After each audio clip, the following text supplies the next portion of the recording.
안녕하세요. 잘 살기 위해 끊임없이 고민하는 웰니스 닥터 유키입니다. 웰니스에 대한 제 고민을 공유합니다. 지난 영상까지는 약을 복용하고 있는 분들이 검진 전에 꼭 확인해야 할 것들에 대해 이야기했습니다. 오늘은 신체적 웰니스의 14번째 이야기로 검진 당일 검진센터에서 실제로 어떤 순서로 무슨 일이 진행되는지에 대해 이야기해 보겠습니다. 오늘 영상을 끝까지 보시면 두 가지를 확실히 얻어가실 수 있습니다. 첫째, 검진 당일 접수부터 종료까지 전체 흐름을 미리 파악하고, 둘째, 검사 순서가 어떤 원리로 설계되는지 이해하는 것입니다. 오늘은 흐름을 아는 것이 왜 중요한지부터 시작해서 접수 절차, 기본 검사와 문진, 장비 검사 순서의 원리, 그리고 검진 종료 후 흐름까지 순서대로 이어가겠습니다. 챕터 1. 검진 당일 흐름을 미리 알면 불안이 줄어든다. 처음 방문하는 검진센터에서는 어디서 무엇부터 해야 할지 모르는 상황이 생깁니다. 안내에 따라 움직이면 되지만 전혀 모르는 상태로 들어갈 때와 대략적인 흐름을 알고 들어갈 때는 경험이 다릅니다. 모르는 환경에서 생기는 긴장은 검진 결과에도 영향을 줄 수 있습니다. 혈압 측정을 앞두고 긴장한 상태라면 평소보다 높은 수치가 나올 수 있고, 절차를 몰라 허둥대다 보면 필요한 것을 빠뜨리거나 검사 준비 상태가 흔들릴 수 있습니다. 흐름을 미리 알면 달라지는 것들이 있습니다. 어떤 검사가 어떤 순서로 진행되는지 알면 각 단계 사이의 대기 시간을 의미 있게 활용할 수 있습니다. 검사 결과에 관한 안내문을 미리 확인해 둘 수 있고, 예상치 못한 상황이 생겼을 때도 당황하지 않고 대처할 수 있습니다. 혹시라도 미리 전달할 요청사항이 있다면 어느 때에 말할지도 생각해 둘 수 있습니다. 오늘 이야기할 내용은 모든 검진센터에서 동일하게 적용되지는 않지만 대부분의 검진 흐름에서 공통적으로 적용되는 원리를 담고 있습니다. 챕터 2. 검진센터 내원과 검사 직전까지. 검진센터에 도착하면 가장 먼저 접수를 진행합니다. 신분증을 지참하지 않으면 접수 자체가 되지 않는 경우가 많으므로 신분증은 반드시 챙겨야 합니다. 접수 창구에서 예약 확인과 본인 확인이 이루어지고, 이 시점에 당일 진행할 검사 항목이 최종 확인됩니다. 기존에 예약한 패키지 혹은 검사를 기반으로 만약 국가검진으로 적용되는 항목이 있어서 일부 조정이 필요하다면 이 단계에서 설명을 듣게 됩니다. 종합검진 패키지의 경우 특정 포함된 검사가 국가검진에서도 해당되는 경우가 있습니다. 예를 들어 패키지에 위내시경이 포함되어 있는데 올해가 위암검진을 하는 해였다면 위내시경 비용을 환급해주거나 다른 검사를 추가로 제공할 수 있습니다. 구체적인 정책은 검진센터마다 상이하니 현장에서 조율하시거나 미리 문의하시기 바랍니다. 접수 후에는 문진표를 작성하거나 사전에 작성한 문진표의 내용을 확인합니다. 이전 영상에서 이야기한 것처럼 문진표는 미리 작성해 두는 것이 좋습니다.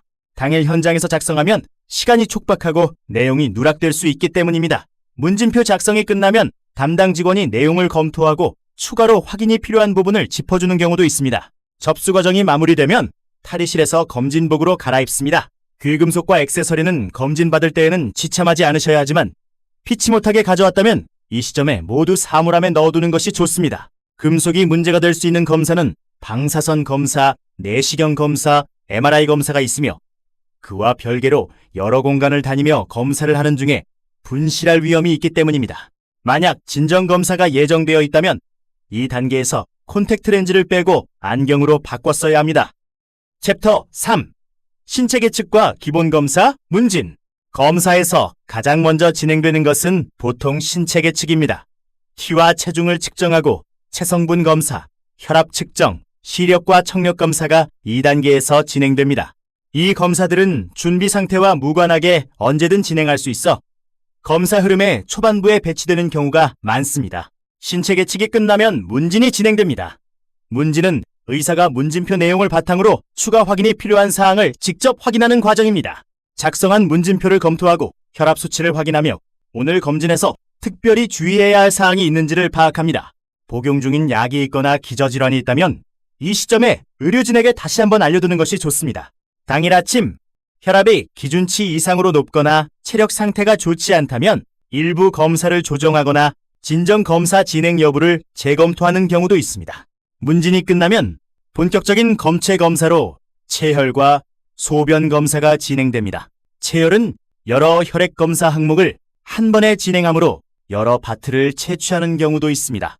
소변 검사는 소변을 용기에 직접 채취해 제출하는 방식으로 진행됩니다. 만약 소변이 잘 나오지 않거나 하복부 초음파가 예정되어 있다면 소변 검사의 시점을 이후로 미루기도 합니다. 이후 심전도 검사, 폐기능 검사, 그리고 여성의 경우 자궁 경부암 검사가 2단계에서 함께 진행되는 경우가 많습니다. 챕터 4. 장비 검사 순서, 설계의 원리. 장비 검사의 순서는 검진센터마다 다를 수 있지만 그 배치에는 공통적인 원리가 있습니다. 검사 간 상호 영향을 최소화하고 수검자의 불편을 줄이는 방향으로 순서가 설계됩니다. 상복부 초음파는 위내시경보다 앞에 배치하는 것이 좋습니다. 위내시경 후에는 위안으로 공기가 들어가고 장운동이 활발해져 복부 초음파 영상의 질이 떨어질 수 있기 때문입니다. 초음파를 먼저 진행해야 간, 담낭, 췌장, 신장 등을 보다 선명하게 관찰할 수 있습니다. 하복부 초음파가 포함된 경우에는 방광이 충분히 차 있어야 하므로 소변 검사를 나중에 진행하도록 순서가 조정됩니다. 복부 CT, 폐 CT, 복부지방 CT도 내시경 전에 진행하는 것이 일반적입니다. 위내시경 후 위안에 공기가 차거나 장운동이 바뀌면 CT 영상에서 복부 구조가 달라 보일 수 있기 때문입니다. 심장 칼슘 CT의 경우도 내시경보다 먼저 진행하는 것이 좋습니다. 내시경 검사 시 장운동을 억제하기 위해 투여되는 진경제에 의해서 심장 박동이 빨라질 수 있는데 그 경우 영상의 질이 떨어질 수 있습니다. 반면 갑상선 초음파, 경동맥 초음파, 유방 초음파, 경추 및 요추, CT, 뇌 CT 등은 내시경 전후 순서에 영향을 받지 않아 비교적 유연하게 배치됩니다. 진정 검사는 되도록 마지막 순서에 배치합니다. 진정 후에는 판단력과 움직임이 일시적으로 저하되기 때문에 진정 이후에 다른 검사를 진행하기 어렵습니다. 흉부 X선 검사나 유방 촬영의 경우 검사를 서서 진행하게 되는데 진정제 투여 이후에는 중심을 잡기 어려워서 낙상이 잘 발생합니다. 한편 위내시경과 대장 내시경을 같은 날 진정으로 진행하는 경우에는 위내시경을 먼저 진행하고 후에 대장 내시경을 진행하게 됩니다. 이렇게 두 검사를 연속으로 마무리하고 회복실로 이동해 약에서 깨어날 때까지 쉬게 됩니다. 종합검진을 하는 경우 항목이 워낙 많기 때문에 검사 사이에 대기 시간이 발생하는 경우가 많습니다. 이 시간을 단순히 기다리는 시간으로 보내기보다는 검진기관에서 제공하는 안내문이나 결과 해석 자료를 확인하는 데 활용하면 좋습니다. 검진 후 결과를 받았을 때 어떤 항목을 어떻게 읽으면 되는지 미리 파악해두면 결과 해석에 도움이 됩니다. 챕터 5. 검진 종료 후 흐름. 이제 모든 검사가 마무리되었습니다. 이 시점까지는 검사 결과에 영향을 줄 수 있기 때문에 물을 섭취하는 것도 피해야 합니다. 하지만 검사가 모두 마무리되었다면 이제 물을 섭취해도 되는지 확인한 후 마시면 되겠습니다. 그런데 만약 위내시경을 한 지 얼마 지나지 않았다면 목마취가 아직 완전히 회복되지 않아서 사례에 들리기 쉬우니 이 부분은 주의해야 합니다. 모든 검사가 마무리되면 결과 수령 방식과 향후 절차에 대한 안내를 받습니다. 일부 결과는 당일 구두로 설명을 들을 수 있고 최종 결과지는 수일에서 수주 후에 전달되는 경우가 많습니다. 결과 전달 방식이 우편인지 앱인지 내원 수령인지를 다시 확인해 두는 것이 좋습니다. 결과지를 받기 전에도 당일 구두 설명에서 중요한 정보가 전달될 수 있습니다. 내시경에서 용종이 발견되었다거나 초음파에서 추가 확인이 필요한 소견이 있었다거나 하는 내용이 구두로 먼저 전달되는 경우입니다.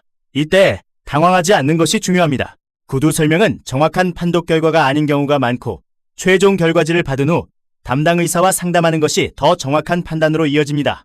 검진 당일에 추가 검사가 권고되는 경우도 있습니다. 예를 들어 상복부 초음파에서 간을 관찰했는데 혈관종으로 의심되는 소견이 있었다면 이를 바로 확인하기 위해서 조영제를 사용한 복부 CT를 촬영할 수 있습니다. 한편 경동맥과 갑상선이 인접한 부위인데 경동맥 초음파를 하던 중 갑상선에 결절이 의심되어 갑상선 초음파를 추가로 시행하게 되기도 합니다. 만약 당일의 결과를 빨리 확인할 수 있는 검사에서 이상 소견이 확인되었다면 권고된 추가 검사를 이어서 진행할 수 있어서 병원에 내원하는 횟수를 줄일 수 있습니다. 귀가 후 당일 주의사항도 있습니다. 진정 검사를 받은 경우 귀가 후에도 당일 자가운전은 금지이며 중요한 결정이나 계약 같은 판단이 필요한 일은 다음날 이후로 미루는 것이 좋습니다. 진정 효과가 완전히 사라지기까지는 개인 차이가 있지만 수시간이 걸릴 수 있어서 당일은 진정제의 영향권이라고 생각하는 것이 좋습니다. 조직 검사나 용종 절제를 받은 경우의 귀가 후 주의사항은 별도로 다뤄야 할 내용이 많아 다음 영상에서 구체적으로 이야기하겠습니다. 오늘은 검진 당일 접수부터 귀가까지 전체 흐름을 정리해드렸습니다. 오늘 이야기한 순서와 원리를 미리 알아두면 다음 검진이 훨씬 수월하게 느껴지실 겁니다. 댓글로 남겨주시면 소통에 도움이 될 것 같습니다. 다음 영상에서는 진정검사란 무엇인지, 흔히 쓰는 약제는 무엇이 있는지에 대해 이야기해 보겠습니다. 또한 진정검사 관련 주의사항에 대해 구체적으로 다뤄보겠습니다. 몸은 단기간에 소비할 대상이 아니라 평생 함께 가야 할 기반입니다. 웰니스 닥터 유키였습니다. 바쁜 하루 속 나를 위한 시간 잠시 쉬어가도 괜찮아요. 8가지 웰니스 함께 채워가요. 작은 숨결에도 의미를 담아 지금 이 순간 평온을 느껴봐요. 균형 잡힌 삶 어렵지 않아요. 내일의 나를 위한 리처치 함께 만들어요. 웰니스 유키 Wellness 유키